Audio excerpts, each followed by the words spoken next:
Good morning. I'm going to call to order the Washoe County Board of County Commissioners special meeting for October 4th, 2022. We will start with the salute to the flag. Miss Erica Olson, would you lead us in a salute to the flag this morning, ma'am? I pledge allegiance to the flag of the United States of America and to the republic for which it stands, one nation, under God, indivisible, with liberty and justice for all.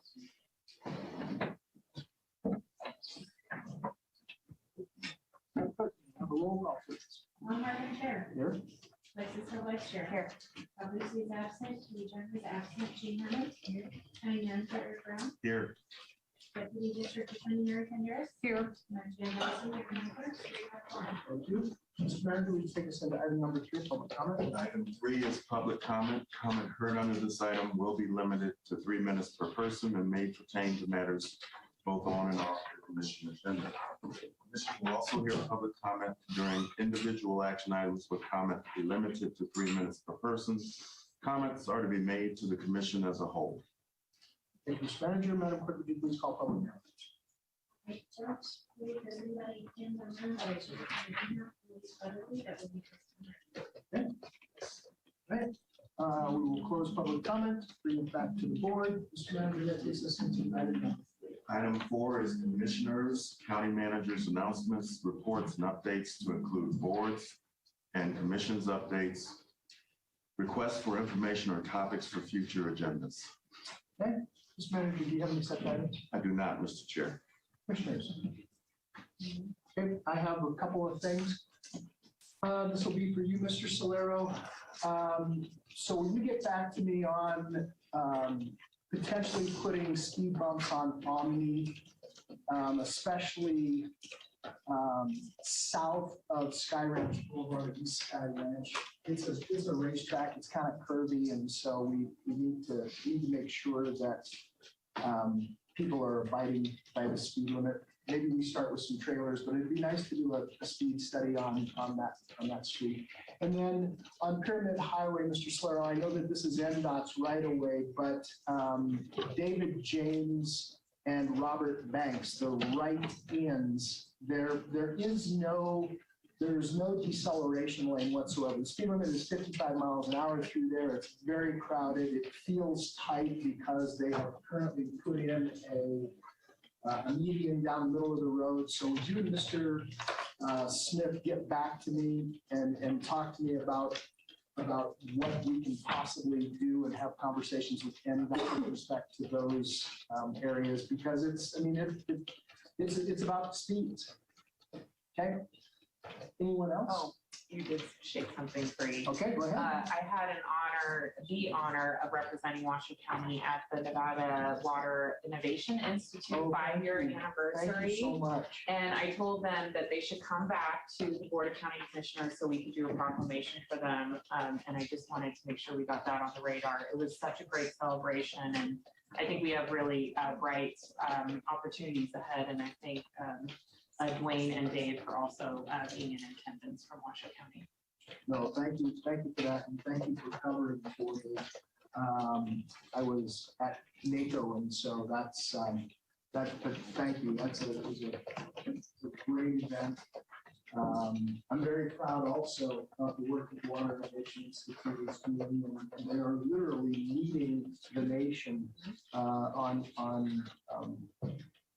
water research. It's phenomenal. So again, thank you so much for that. Anything else? Okay, that takes us to item number 5, approval of the minutes. Mr. Manager. Item 5 is approval of the minutes for the Board of County Commissioners regular meeting of August 23rd, 2022. Okay. Any emendations to those minutes? Okay. We have a motion. We have a motion by Commissioner Herman. Second. Second by Commissioner Hill. Do we have any public comment on this item? Okay. We'll bring it back to the board. We have a motion and a second. All those in favor, please signify by saying aye. Aye. Any opposed? Motion carries unanimously. We're going to take some stuff out of order here because we're going to lose our quorum at, Commissioner Herman has indicated 11 a.m. that she'll be leaving. So, Mr. Manager, will you take us into item number 7, please?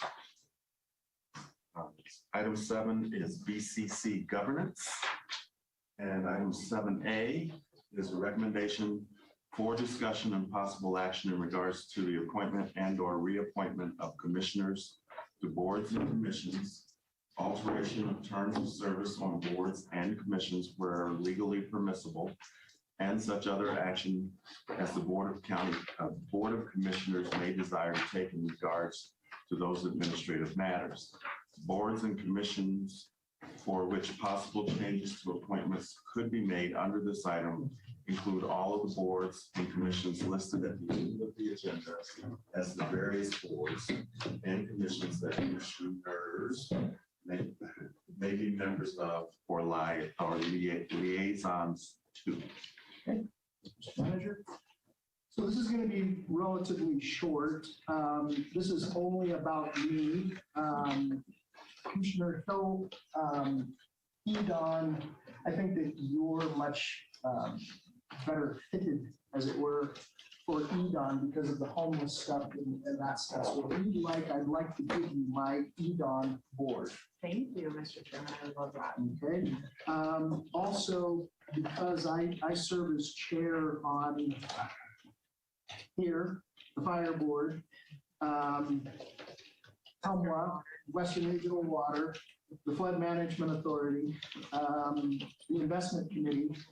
I am vice chair of RTC and vice chair of the Stadium Authority. So I would like to also give you, if you'd like it, Nick. I would love that. And then we'll revisit this in January for the other boards and commissions that will come up. So that is all I have. So I'm making a motion to give Vice Chair Hill Edon and Nago from my boards and commissions. Second. Okay, are you good with that? For Edon, Hill is already listed as an alternate. Would you like to move that position to someone else? You can move that back over to me Sounds good. Then I have no questions. since I've already been there. Okay? Okay, so we have a motion and a second. Madam Clerk, do you have any public comment on this item? There's none. Okay, we'll close public comment, bring it back to the board. A motion and a second. All those in favor, please signify by saying aye. Aye. Opposed? Motion carries unanimously. That now takes us to item 7B. Mr. Manager. Item 7B is a discussion and possible approval of amendments to the Washoe County Board of Commissioners Rules of Procedure Handbook, most recently adopted in December 2018. The purpose of the rules is to provide parliamentary authority and to establish supplemental rules and procedures for the conduct of county commission meetings and individual commission members where such rules are not inconsistent with the laws of the state of Nevada. Possible amendments may include but are not limited to the following subjects within the rules of procedure: consent agenda parameters, order of business, virtual appearances by remote technology system, terms of officers, communication records, clarifying applicability of Robert's Rules of Order, and placement of items on board agendas. Commissioners may propose additional amendments for adoption as well. Okay, Mr. Manager. I personally, my only question is virtual appearances by remote technology system. Ms. Canderas, does the law allow for us to have virtual appearances? Are there any limitations on that? Excuse me. Mr. Chair. Well, I thank you for that. I'm Vaughn. Yeah, Mr. Chair. Yes, you may appear by virtual technology. I was just trying to pull up the staff report. I think all we did was change the wording from telephonic appearance to Right. virtual technology. Okay. So the way it's written, let me see if I can pull that up, in the staff report is what is allowed by law. Okay. I believe as long as we can hear you basically and or see you, you can participate that way. Okay. Right. Okay. All right. Because I know that on some other boards, it's a question as to how it can occur and how many people can be attending telephonically. But those are in their own policies. It has nothing to do with statute. That's what I would assume, that that's a choice that the board made. Okay, all right. Go ahead. So, I think these are all great changes, and I really appreciate the staff's time putting this together. Just one question on Article 7.1, election of officers. So I think what's tough is if the chair does not want to serve or the vice chair a 2-year term. So I'm just wondering, does this allow this change, can it still come back to the board for re-election purposes if folks don't want to serve the full terms, or there's any question about that? Or is this kind of a mandated, you've got a 2-year term? I would, absolutely. yeah, Madam I Vice just want to Chair. make sure. Yes, I was going to say, Madam Vice Chair, that yes, you will be able to, it will just depend on the circumstances, and the board can then arrange Okay. for a new appointee. Okay, and that can just be brought during commission announcements or requests for future agenda items on the Yes, agenda? yes. And we don't need to spell that out. All right, and then we probably would, not the reason probably, but we would just put an agenda item on for For a new- once the new appointment or new election, depending on the circumstances. Okay. All right, well, I feel very comfortable with all these changes, and I think this team has done a great job. Okay. Any other questions? So what other change? During the item requesting commissioners may place, nothing in this paragraph should be construed to require inclusion, blah, blah, blah, blah. It's stuff in the staff report. Do you want to make any additional changes? Suggest any additional changes? Okay, well, so the other thing is, of course, that I don't believe, and maybe we need to articulate this, that any commissioner should be able to put anything on the agenda that violates state or federal law. Is that already in our rules and procedures? Mr. Chair, the request to Article 5.5, which is meeting request, is that any commissioner may place an item on the agenda by so requesting. Right? I see this. And so the language that was added, and this is basically, I would say this should be a legal requirement. It's nothing in this paragraph shall be construed to require the inclusion of an item. Right. After talking with legal counsel and the manager that the item substantially conflicts with the law or with the ability of the county to carry out its administrative operations and duties. So basically, In italics. yes, and that's the changed language. And it's basically to say that illegal items should not be brought and placed on board. Okay. All right. Okay. Madam Clerk, do we have any public comment on this item? Okay, we'll close public comment, bring it back to the board, looking for a motion. I move to approve, As listed in the staff as listed in the staff report. in italics. Okay, all right, so I have a motion, I'll second it. Is there any other discussion? Seeing none, all those in favor, please signify by saying aye. Aye. Any opposed? Motion carries unanimously. Mr. Manager, that takes us back to item number 6, strategic planning. How would you like to handle this? Because we are at a 45-minute time frame where we will lose our quorum. Yes, Mr. Chair, my recommendation would be that we start our discussion this afternoon with the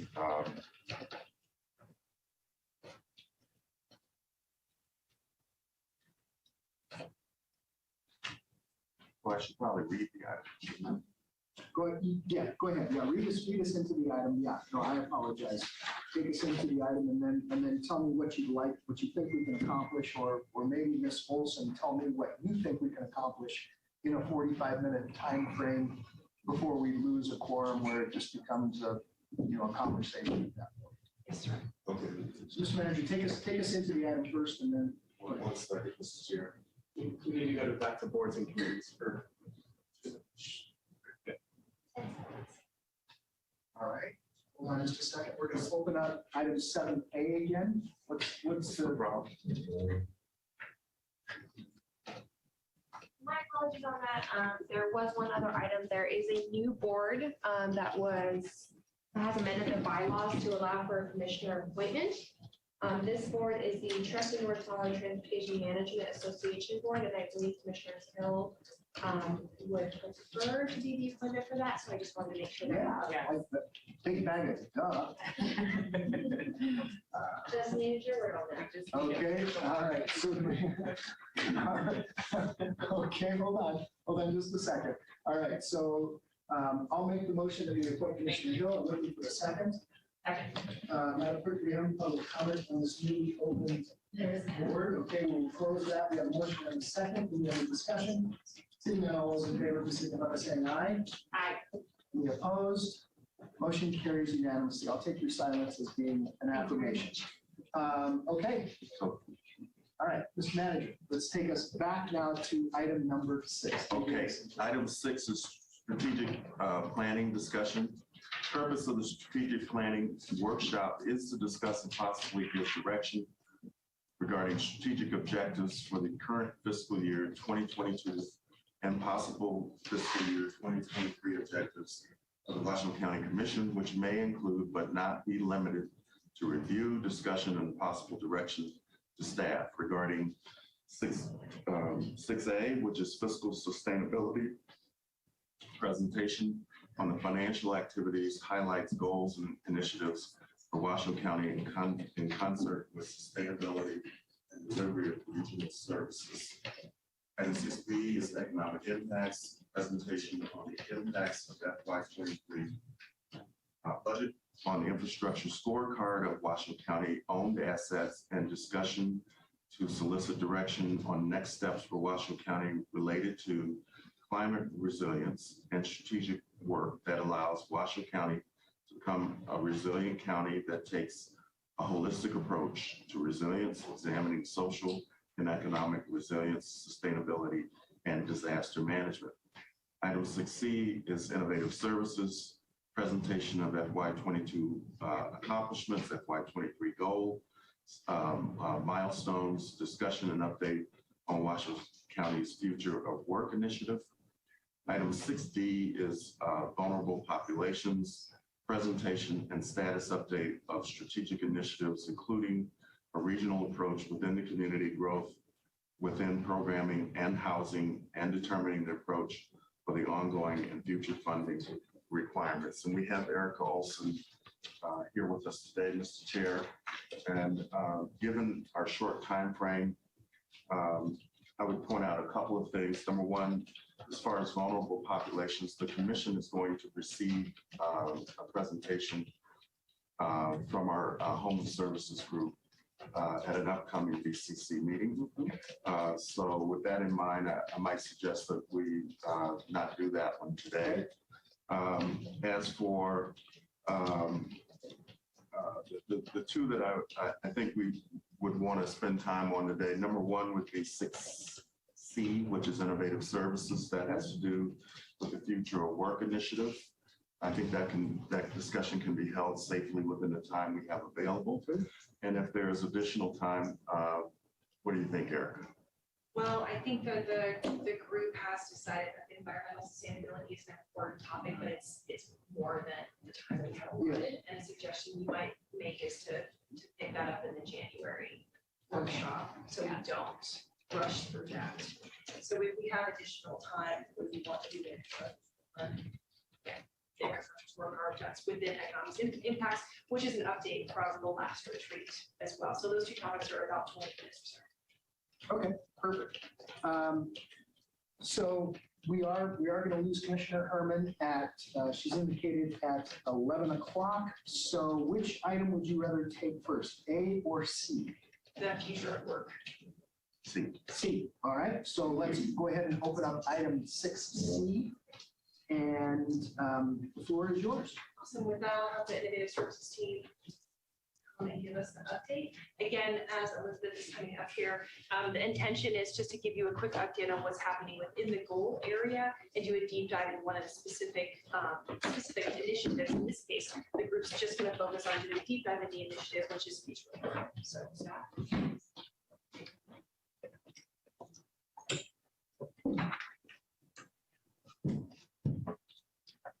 Ladies and gentlemen, before we get started, please introduce yourselves for the record. Commissioners. Elizabeth Jordan for the record. Samantha Turner for the record. Without the monument for record. Nancy Lewin-Hagan for the record. Thank you so much. All right, floor is yours. And the tables and the slide presentation, it's all yours. There we go. With this in mind, we're here this morning to update you on Washoe County's Future of Work initiative. Like I say, where we have been post-COVID. And before we get too far down the road, I think we can all acknowledge that COVID-19 changed our workplace forever, both internally for employees and externally for the interactions of the public with our staff. And so as we started to think about how we want our workplace to look for the future for employees and citizens, it was approached through a lens of sustainability. And so sustainability of our workforce, fiscal sustainability and management of our resources, the county's resources for staff and citizens, as well as our environmental footprint within the county. And so with that, there was established a Future of Work executive steering and implementation team. And in collaboration with On Strategy, 8 staff listening sessions were held across 15 departments to learn what worked and didn't work throughout the pandemic. We wanted to sustain those things that were innovative improvements for the county, for our staff and citizens, and perhaps tweak those ones that worked sort of, but need a little bit of work going forward. And then from this work, a set of guiding principles and goals for Washoe County were established, as well as 8 high priority initiatives for FY23. So our goals, next slide, please. Thank you, Erin.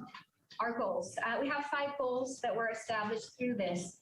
On the surface, items or goals 1 through 4 appear very employee focused, and they are by design. By achieving goals 1 through 4, it will allow us to achieve improved service delivery to our citizens by achieving innovative quality public service with good communication and an engaged workforce. And I'll take those goals quickly. The first one is to improve employee attraction and retention throughout the community by reducing our employee turnover rate to 15%. It is currently in the mid-20s. To optimize the use of our physical space used by county services and reducing our cost per employee per square foot. Achieve our best place to work status by 2024. We will bring that survey back in January of 2024. We are hoping this time to cross that 80% barrier and to become a best place to work. Other municipalities in the region have achieved that. Washoe County has not yet. And as I mentioned, if we achieve goals 1 through 4, it will allow us to be a more innovative, flexible, responsive organization for our community by having a very, a more engaged and satisfied workforce.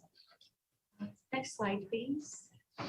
Hold on for just a second. Yes. Actually, go ahead. I see, Okay. I see, I'm sorry, go ahead. Okay. Go ahead, Elizabeth. All right, so our guiding principles, we wanted to have kind of this sustainability lens, but also some guiding principles for the work that's being done. And that's flexibility to work from home or the office, to create an environment of collaboration, and to connect regularly with employees and our citizens. Next, please. Thank you. So we have 8 high priority initiatives. The 4 highlighted in yellow kind of got embedded into the FY23 strategic plan. The others are still happening in the background through the Future of Work implementation team. And so I will go over, there are 3 main buckets in which these initiatives are placed around policy development, technology and the adoption of that technology internally with employees as well as externally with citizens, and creating space standards for sustainability of our county facilities.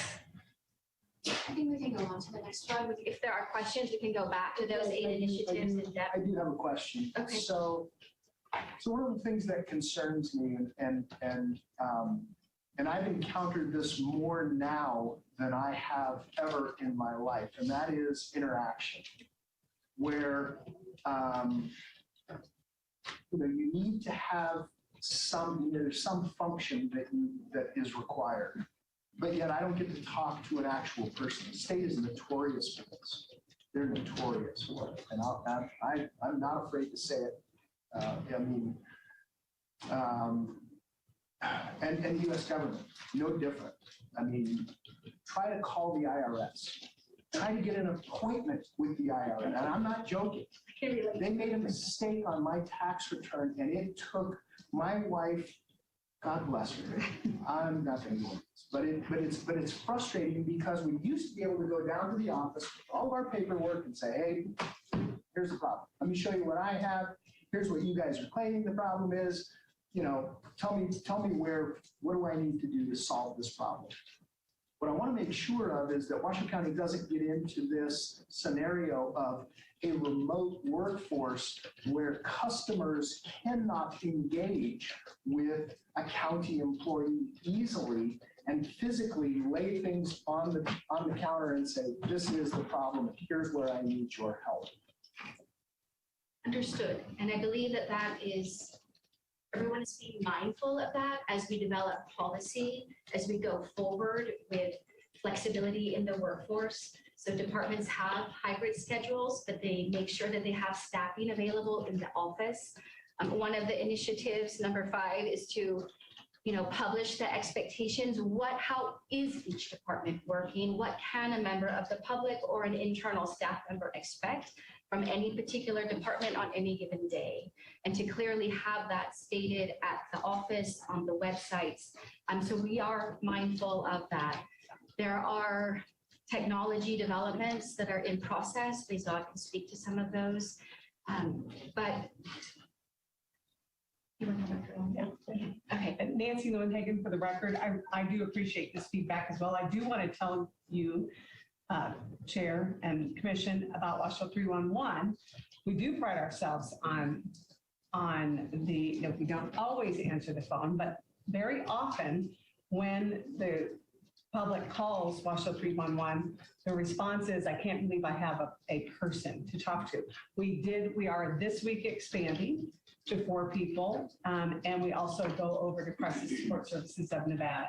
So I do want you to know that through commission support, through the communications division. 311 is great, but if I've got a set of plans where I need a document from the health department or from the recorder's office or something of that nature, I want to make sure. And this isn't a pejorative comment about how things are being run. I want to make sure, because people in many cases want to come down and they want to physically interact. And by the way, the scenario with the IRS had to do with the fact that they didn't cash my check for 9 months. And we finally canceled it, and then I reissued a check, and then of course I was in arrears because I hadn't paid them, even though I hadn't reissued it and they hadn't found it. It still cost me money. So, and it all had to do with the fact that I couldn't even talk to someone on the phone. So I want to make sure that we are engaging with our customers, because after all, what is Washoe County? We're a service organization, period. End of discussion. So, I'm sorry, go ahead. Oh, no, don't apologize. I think you bring up a good point. And I think the idea of expectations is really important. I think at the city of Reno, when I was there, it was an unwritten rule. I think it's 24 hours. You had to answer a voicemail.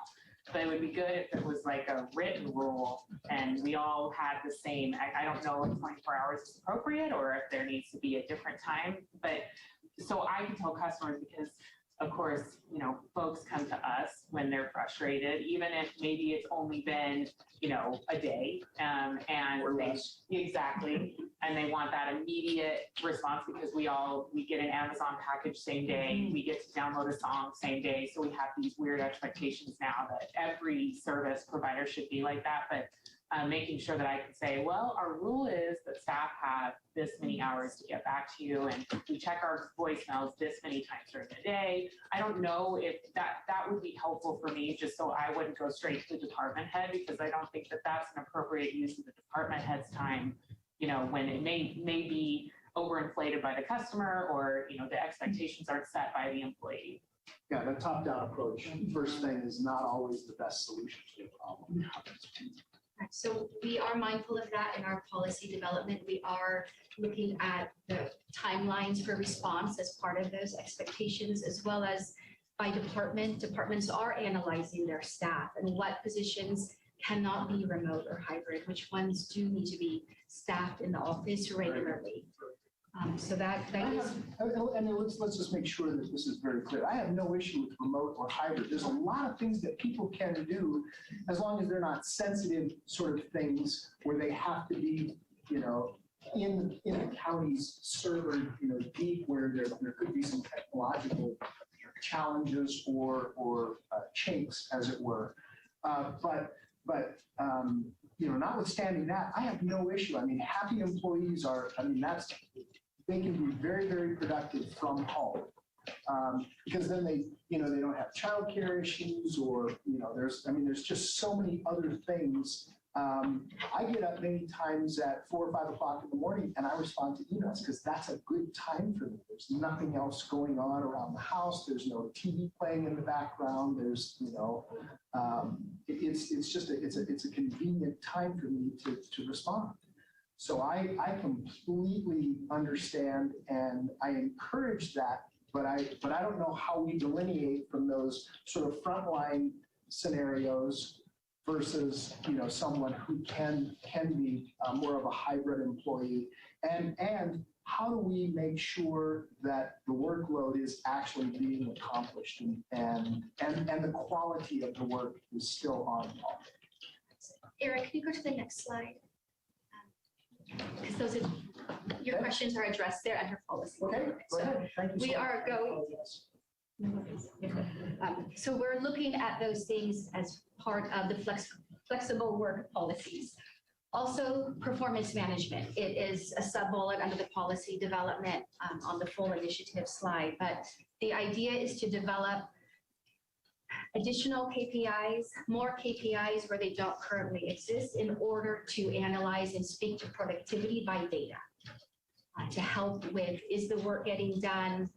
Management by performance and data versus management by time in the chair, let's say. So we are mindful of that, and that is part of the policy development, is to utilize KPIs so we know that the work is being done, it's effective, it's efficient, and bandwidth between individuals and our workforce. There's also policy development being done around technology. So how do we use technology? Some of the security concerns that you mentioned, bringing clarity to that so we know exactly what positions and data really has to be secured within a Washoe County building, and where we have latitude for a little bit of flexibility there, depending on the requirements. Sometimes IRS, the state have requirements around those things. As well as space standards. So we are, Dave and I worked out a policy for the future work capital fund, how to utilize those funds, and to honor department requests for approval to use those funds. And so that has been done. The first thing that we're rolling out under that is a resource scheduling software. It will be rolled out in the next month. Also, we will be working with an architect and workforce planning consultant to help us with one large pilot project at a department to analyze how much hoteling space is ideal for a certain amount of employees. How do we build that space? What space is most effective? What type of collaborative space would a department typically need in order to work together as a team when those individuals are in the office? And so we'll be meeting with that consultant in the next couple of weeks as we build out and identify the department pilot project for that one. Okay, so I have a question for you. How's this being received by, because we have a number of departments that have elected officials that are receiving. Correct. And their own policies may or may not mesh with this program. And so we want to make sure, of course, you have the recorder's office and you have the assessor's office and you have the treasurer's office. You have the DA, which is a very large department. You have the clerk's office. So those are the public administrator's office. Those offices, how is this being received and have we worked? I'm going to use the word collaboratively, but that's probably the wrong word at this time. Have we worked with them to understand what their needs are, what their desires are? Because if there's a conflicting desire on the part of an elected department head, how do we rectify that? So the policies won't be mandated, right? So we're building policies that are umbrella policies. They're best practice policies. There will be encouragement to adopt them where it makes sense, where it's reasonable, but they will not be mandated. What I don't want to do though, and I want to be very clear about this, I don't want to put the employees at odds with their elected boss. Correct. So we are doing our best to mitigate that. Okay. I will say that the policy development team is a cross-functional team. We have members of the DA's office on there, Okay. recorder's office, other areas. So the policy development team is a combination of elected and appointed department head representatives.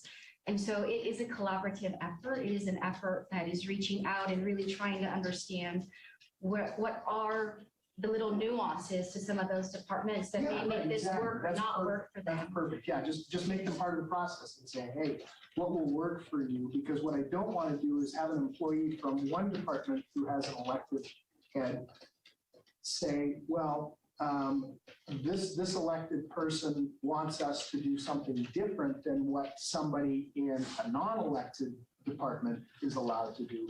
And so I want to try to avoid those conflicts. We are trying to avoid it, but we can't guarantee that.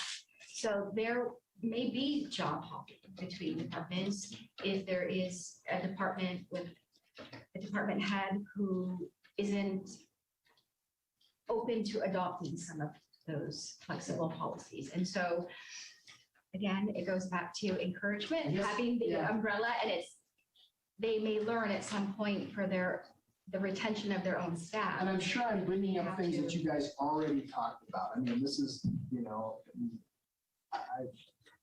I'm just doing this maybe for my own edification because what ends up happening when you have a disgruntled employee, they call us. We end up, even though there's other methods, we've all gotten emails. It's just the way it is, right? And so they feel like they have no other option, and so they'll contact us. So that's, I mean. And I will say that through COVID, that was one of the things that came up, right? It was one of the things that came out through the listening sessions, that there is inconsistency between departments. And so through the policy development, we are doing our best to mitigate those. Okay. But because certain department heads have their own discretion, we can only go Right. so far. Right. So we will put forth best practices for them to follow and encouragement. And I guess the devil will be in the detail, and we'll see how it works out over time. And then, of course, as department heads change, as they do through attrition and et cetera, it's just and promotion and so on and movement. Okay. All right. Sorry, keep no, going. you're good. Isa, would you like to talk about any of the technology items? I just want to mention one thing. For the record, without money, when we started working on this project, the slogan that we came up with was that we want to be our best at work, at home, or is their best, right? So the goal for us was to make sure that employees can do their best. And the idea was not to replace existing services, rather it's going to supplement existing services with potential remote options. So I just wanted to make sure that that is clear. But in terms of technology planning, we developed the technology plan, as you know, we developed the technology plan in fiscal year 22. And as part of building that plan, we identified 4 goals that basically falls nicely under our strategic objectives. Those are technology modernization, It's addressing improving citizen and employee experience, cybersecurity and business continuity, as well as automation of business processes. Then within every one of those goals, we identified a series of projects. For example, under improving citizens' experience, we looked at their LAC project, implementing, installing kiosks in different county facilities and so forth. So that's what we are doing. We have identified a lot of projects, about 60 projects under those 4 goals. And while we have a lot of different types of projects throughout the county, we will focus on those goals for the strategy plan. Great. What would the kiosks, I mean, just give me an example, let's say outside of paying one's tax bill, what could a kiosk accomplish? So the kiosk, the idea behind the kiosk is that, a lot of places, they call it digital receptionist. So when somebody comes to the county facility and they want to know where is this city clerk's office, where can I do this? When, we always, when we're walking around the county facility, we get people stopping us, asking us, where is the treasurer's office, right? So it's a wayfinding. In addition to that, we are going to implement a lot of interactive functions. For example, there is no reason that somebody walks into the building A and presses a button and starts talking to somebody face-to-face in the community services department and ask questions, right? So the idea is to create interaction as well as wayfinding for the county. It goes beyond only a wayfinding type of solution where you get the directions and so forth. Does that make sense? Yeah, but I don't think I want to come to the county to push a kiosk to talk to somebody that I could have called them on the phone. That's just me. Of course, again, this is going to be in addition to what we have right now, right? So we are not replacing an existing function, rather we are trying to kind of find efficiencies, things that can make the life of citizens when they come to the county facility better. I guess what I'd like to see is also the financials on what a kiosk costs and stuff. The financials of the cost of it is not that much. Okay.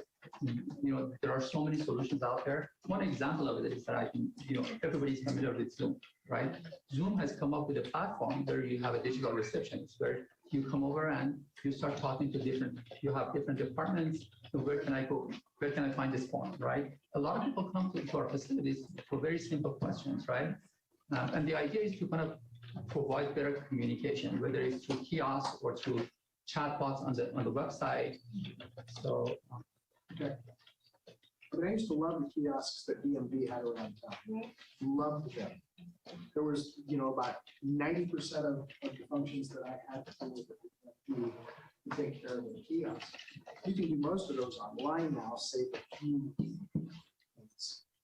Nancy Lewin-Hagan for the record. This is one example where Bazad's team and my team are working hand in hand, and beginning with Manager Brown, with the kiosks, Tammy Cummings, Josh Andresen with digital communications began talking to Manager Brown about it. And then of course we connected with Bazad and into the strategic goal. This is just one example because we get that request so many times.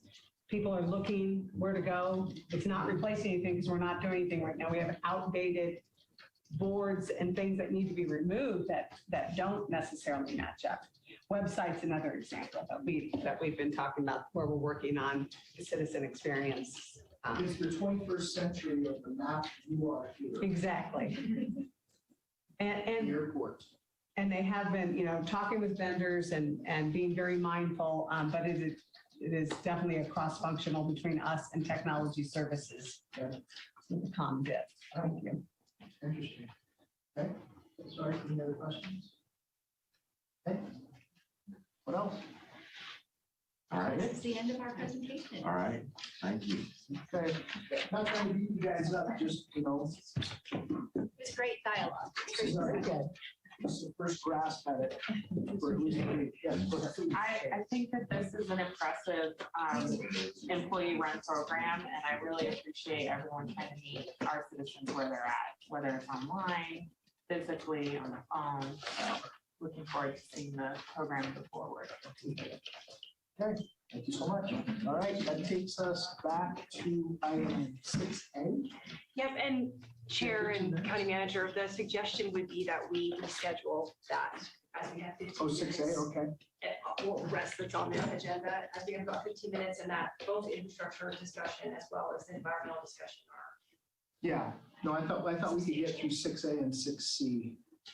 I don't think we can do it in 15 minutes. Okay, So if that's the recommendation that we do. We will take care of it in January. all right. When we can do justice. Yeah, I mean, I want to have a robust conversation. Okay. All right, that takes us, so we will table, for the record, we are tabling items 6A, 6B, and 6D. We have already taken care of item 7. Mr. Manager, would you take us into item number 8? Item 8 is public comment. Comment heard under this item will be limited to 3 minutes per person and may pertain to matters both on and off the commission agenda. The commission will also hear public comment during individual action items with comment limited to 3 minutes per person. Comments are to be made to the commission as a whole. Manager, Madam Clerk, do we have any public comment? And nobody signed in the room, but I do have an email from Elise Weatherly that was placed on. We'll close public comment and back to the board. Item number 9, Mr. Manager. Item 9 is commissioners and county managers' announcements, reports, and updates to include boards and commissions updates, requests for information or topics for future agendas. Mr. Manager, do you have any such items? I do not, Mr. Chair. No? Mr. Herman? Okay. All right. Thank you so much, everyone. I apologize. We are adjourned.